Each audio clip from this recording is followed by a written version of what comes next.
the mayor-elect of the city of St. Louis, the first African-American lady to ever hold the position, Mayor-elect Tishaura Jones. Thank you for having me, Scott. It's good to see you. Very exciting. Congratulations on your win. Thank you. So the campaign, I think some folks thought you were the favorite to start with. Close showing last time. When Mayor Cruzen didn't run, it seemed like the win was at your back. And maybe there was sometimes in history, things are set up to be historic. Now that you've won the race, what are your priorities entering office? Well, I am I don't want to say shocked, but just pleasantly surprised that things went the way we thought it would, and very thankful to the people who voted for me and our supporters. But we have to get to work. Inauguration is on 4/20, inside joke. But we have to get to work. Putting together a cabinet. We have to hire a public safety director because Jimmy Edwards left. Sure. And also addressing COVID. We have over $500 million in federal aid on its way to our city, and we have to disperse them with an eye towards equity. And this is a real opportunity to help people. When I say historic, I mean most times when there's a new mayor, it's because things weren't going well, right? Things in the city you can debate whether they're going good or not, but you have this outstanding opportunity of these federal funds that I guess you're going to have the top say in how they're directed. What's going to be your priority? I know there's restrictions on those things, but you can maneuver some things around. What are your priorities to spend with that historic amount of money for the city? Well, direct relief is first and foremost. So that's relief for rent, mortgage, and utility assistance, helping our unhoused, our small businesses. How does that work? Let's say you're someone who lives on, I love how you have all those state names of the streets in South City. You live on Tennessee Street. If you're watching this and you've heard of these things, how would you actually get some help with your rent? Is there a website you go to? What do you do? Yeah, so previously, I think the current process is really convoluted. So we're trying to also streamline that process so people get help as fast as possible, because we realize that it's a domino effect. If you're not able to pay your rent, that means your landlord's not able to pay his mortgage. And if he's not able to pay his mortgage, then he goes into default, and there's a whole host of things. So we're trying to streamline the process and get the money in the hands of the people who need it the most. Your story's a unique one, though. Your family has a history in politics. You've talked about how you've struggled before. Now you've been and some of the highest degrees and been in some of the highest circles of finance. You have a broad spectrum of experience. How does that regular person, though, are you going to have a website they can go to? Is it going to be, how could that regular person who needs a little help actually get connected to the help? We're going to have a website. We're going to engage our social services organizations, and we're going to have a phone number as well, because we realize everybody doesn't have access to the internet. Answered by a regular person is not answered by a regular person, and make sure that we can get this money in the hands of people who need it the fastest. Something that people talk about. I spend my week in Jeff City, as you used to when you were state legislator. They talk about crime. How do you approach crime? Because I think you've had a whole myriad of responses, and I've even seen the city of St. Louis pass a tax for law enforcement, which to me, you could say you support something all you want. When you dig in your wallet, that's a commitment that voters don't normally make. What are some of the broad things you could do? I mean, I think there's a lot of people in Jeff City have ideas to help you. I'm not sure the ideas you want. What would be, if you said, hey, give me a year, what are some things you would do to try to address crime? So crime and violence don't stop at our borders, and so our solutions shouldn't either. So we should engage our neighbors to the west and the east. We share a long border with the Mississippi River, right? So let's bring in our partners in Illinois and East St. Louis and St. Clair and Madison counties, and really start to, and number one, declare gun violence as a public health crisis.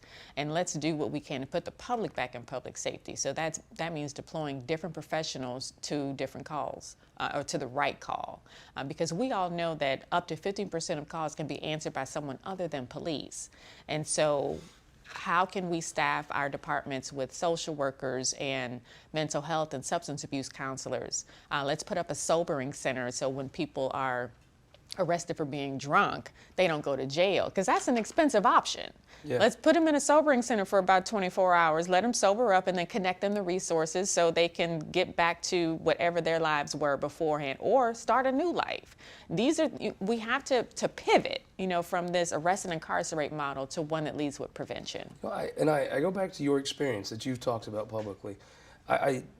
People, I think, that make laws, generally, if they get arrested for DWI, they're going to write a $5,000 to $6,000 check to somebody, and maybe they don't buy a new boat that summer, but really Right. their life isn't hugely impacted. You put someone in jail that can't afford to get out, lose their job, they're out. They don't have $5,000 or $6,000 to write a check. Exactly. It is you take someone who made a mistake and should be punished. Right, But exactly. you take somebody and you set them on a course where instead of making a mistake and it being a bad, like that state legislator might have a bad summer because he didn't buy a new boat with that $6 Right. grand, you're sending them down a trajectory of a bad life. And there seems to me that while yes, you should be punished when I've broken the law, but maybe that's not smart. It's just, and sometimes I think being tough on crime or conservative is not smart. Exactly. It's not smart, and it's expensive. Yeah, because exactly. it costs us up to $70 to $100 a day to house someone in our jails. Versus how much do you think it would cost for to give a person some sobering treatments for 24 hours? That's what, Gatorade or Pedialyte. Give them a meal. I've had a little Pedialyte in the morning myself before. Right. Give them a meal, some electrolytes, and counsel them on their options to send them back on their way. And maybe if you have an officer that does that, they're not as their impression of law enforcement isn't as negative as what And take some the folks officer are. out the mix. Sure. Take the officer totally out the mix. How can we civilianize some of our functions? Do we really need officers doing things like traffic stops in Berkeley, California, for example? Civilianized. What if you so if you had some time, how long would it take to implement these things and try to see if they work? I would say give me a year. Yeah. Give me a year. Give me some grace. Sure. Let's talk about your chief of staff. You made a selection there. Yes, my current chief of staff is Jared Boyd. He's been with me for 8 years, and like my mama used to say, if it ain't broke, don't fix it. I like that. All right, I got to ask you something about that's near and dear to my heart, near and dear to Gussie's heart. There has been this bizarre, kind of illogical restraint on the St. Louis Cardinals. 32% capacity at Busch Stadium.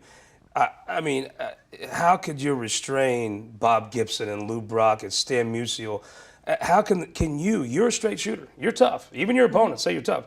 Are you tough enough to just get the government out of the way of Whitey Herzog and Nolan Arenado and just have the government go bother someone else? I think if Bob Gibson and Lou Brock were alive today, they would also support having some restrictions as we get out of COVID. We are still in the middle of a pandemic. Maybe like 90%, right? No, not even 90%.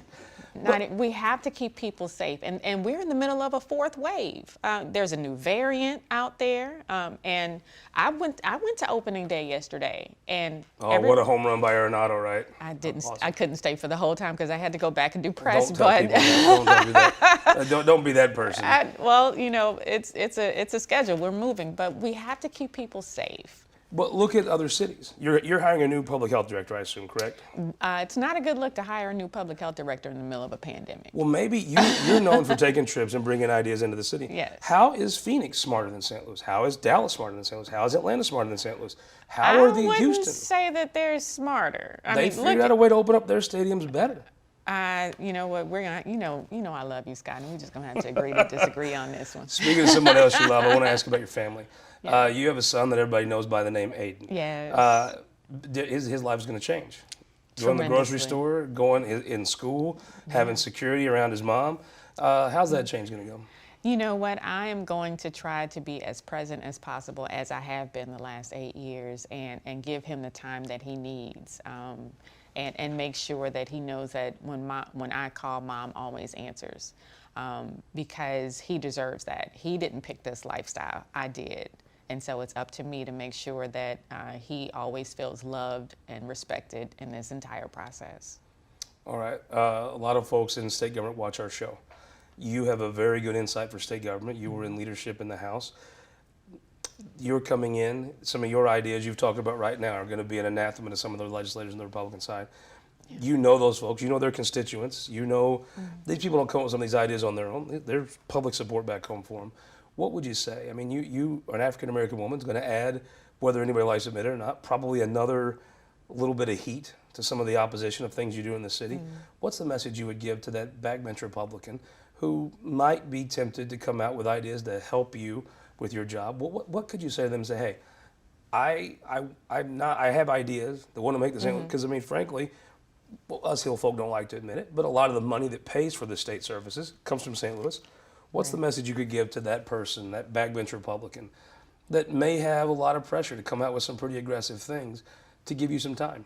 Well, first off, I think that's the ultimate reminder that 2/3 of the state's general revenue comes from our urban centers. And so I'm excited about working with County Executive Sam Page, our mayors from Springfield and Columbia and Kansas City to put together, an urban agenda to talk about the things that the legislature does that may hurt our urban centers because those nice roads that you have in rural Missouri, most likely paid for by urban tax dollars. So it's just the truth. I mean, it is the truth. But having existing relationships with Parson and Kehoe, I served with them. I was in the House while they were in the Senate. Have you spoke to the governor since you're winning? I have. We had a great first conversation. I think I'm really excited to. His relationship with your predecessor was not a bad one. I mean, they disagree on a number of things. But I always observed to be professional on both ends. Right, but the one thing I know that the governor cares about is workforce development. Yes. And so do I. How do we get people to work? Because getting people to work, that's the ultimate crime prevention strategy. Absolutely. And I know that Kehoe cares about transportation. Mm-hmm. He's a former car dealer. And that's another jobs plan. How do we get people working on infrastructure projects? If we get those two right, then I think a lot of this stuff fixes itself. A relationship that did not seem as cozy, maybe, as warm, was Lyda Crewson and Sam Page. Sam Page was a very vocal advocate of your election. Mm-hmm. What do you do to change that dynamic? Well, to change my dynamic with Sam? I think Mayor Crewson's relationship with County Executive Page was not the warmest towards the end here. Well, it's the opposite with me and Sam. Sam and I talk every week and make sure that we are in sync. And so that's going to continue. We are very excited about what the future holds for St. Louis City and County and trying to get rid of some of these barriers, these invisible barriers between the city and county. Tell me about Quentin Lucas over on the other side of the state. That's somebody who was... He was for you like back, but I don't even know if you'd announced yet when he was already talking you up as you should run. Day one, yeah. He's come over a couple times. Yes. He is a guy with a lot of it. You two have a lot in common. I mean, you come into a room, there's a lot of charisma and energy. What is that work relationship going to be like with two people? I don't know if there's ever been a mayor of St. Louis and Kansas City that were as personally friendly as the two of you. Yes, I mean, we're also going to get rid of that East-West fight, what I call Tupac versus Biggie, right? We're going to get rid of that as well. We're not going to forget 85. But no, seriously, I mean, there's a lot of, I've looked at things that St. Louis and Kansas City have cared about. What's really made a difference in Jeff City is if a mayor or a county executive or whoever can engage the business community, the legislators care, even the Republicans. If the business community puts their shoulder around something, they respond. And those relationships he has and you have here are probably the best way to get that year and get a little grace from that. And working together, it does seem like sometimes Kansas City pairs up with the rest of the state against St. Louis. That dynamic may change a little now. Yeah, it's going to change, and I know from Quentin's standpoint, he's going to be able to, open up the newspaper or open up Twitter or wherever he gets his news, and he won't find out, by surprise that I'm doing something that's antithetical to what he's working on in Kansas City. We'll be able to be in sync on a lot of things as well. So we are ushering in a new era of collaboration and cooperation that this state has never seen. We see him in the halls in Jeff City quite a bit. Not all the time, but once a month or so. We'll see you there? Yes, you will. I'm actually going up on the 27th. Awesome. Well, Madam Mayor-elect, thank you so much for joining us. Congratulations on your win. We hope you'll come back and share the developments of your administration. Yes, absolutely, absolutely.